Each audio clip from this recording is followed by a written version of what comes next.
Al-Baqarah ayat 156. Alladzina idza asabathum musibah qalu inna lillahi wa inna ilaihi raji'un. Yaitu orang-orang yang apabila ditimpa musibah mereka mengucapkan inna lillahi wa inna ilaihi raji'un. Berkaitan dengan ayat tersebut, pertanyaannya, saat kita diuji dengan yang tidak menyenangkan, kita tidak mengucapkan inna lillahi wa inna ilaihi raji'un, tetapi dengan menyebut ya Allah dan yang semisalnya. Yang seperti ini apa dibolehkan, Ustaz? Ya, kalau ingin lengkap sesuai dengan apa yang Allah tunjukkan, istirja. Jadi mengembalikan, menyerahkan semuanya kepada Allah. Ujian yang tidak menyenangkan, kita istirja, inna lillah. Kalau biasanya ya Allah astagfirullah kan begitu, ya itu boleh-boleh saja. Namun kalau kita mau mengikuti ayat ini, semua ujian yang tidak menyenangkan kita dituntunkan oleh Allah untuk istirja, mengembalikan semuanya kepada Allah. Inna lillah, sesungguhnya kita ini milik Allah.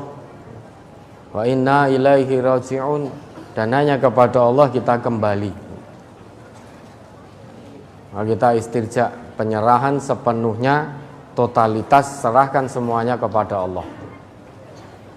Ya, ada lagi. Kemudian ke halaman 3 tentang kisah Nabi Ayub.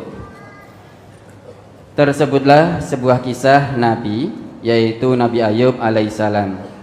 Nabi Ayub adalah seorang yang sangat kaya. Nabi Ayub memiliki hewan ternak, budak dan juga tanah. Nabi Ayub juga dikaruniai seorang istri dan anak-anak yang baik dan solihah. Namun pada suatu ketika, atas izin Allah, kawanan iblis menghancurkan dan meluluhlantakkan kekayaan Nabi Ayub. Dari pernyataan ini, apakah iblis ini berupa manusia yang memiliki sifat iblis, atau memang iblis sebagai makhluk halus, dan bagaimana iblis menghancurkan, meluluhlantakkan kekayaan Nabi Ayub, Ustaz? Coba dibaca ayat 41-nya. Wadkur abdana Ayyuba.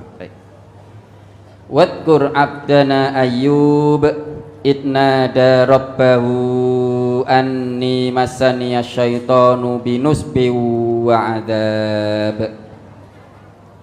Dan ingatlah akan hamba kami Ayub ketika ia menyeru Tuhannya, sesungguhnya aku diganggu setan dan kepayahan dan siksaan. Nah, jadi iblis itu, iblis, jin itu wujud. Tapi kalau setan itu tidak wujud. Setan itu sifat.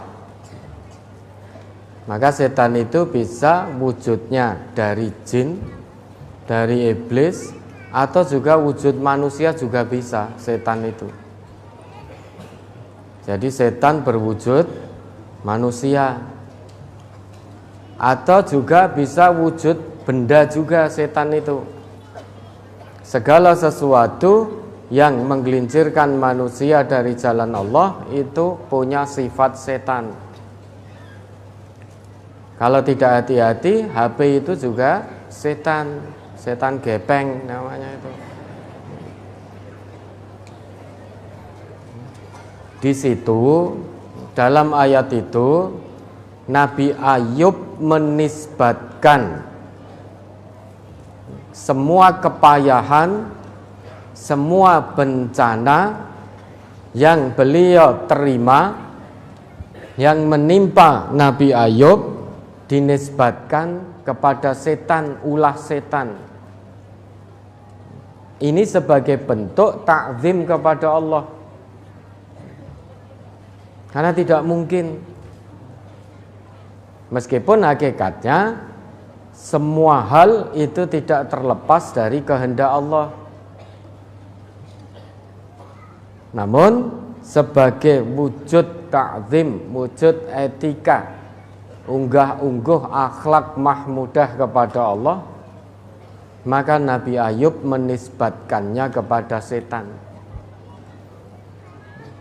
Karena kalau tidak sabar berarti mengikuti bujuk rayu setan. Coba dari awalnya kaya raya, kemudian satu persatu harta kekayaannya habis tanpa sisa sedikit pun. Anak-anaknya meninggal. Kemudian karib kerabat masyarakat tidak mau dekat-dekat karena penyakit yang diderita oleh Nabi Ayub.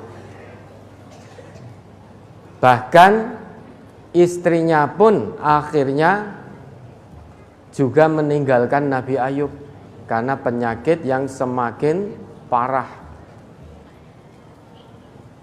Sehingga ini, meskipun ini sebetulnya ujian dari Allah, namun Nabi Ayub karena beliau seorang yang soleh, tidak pernah suudzon pada Allah.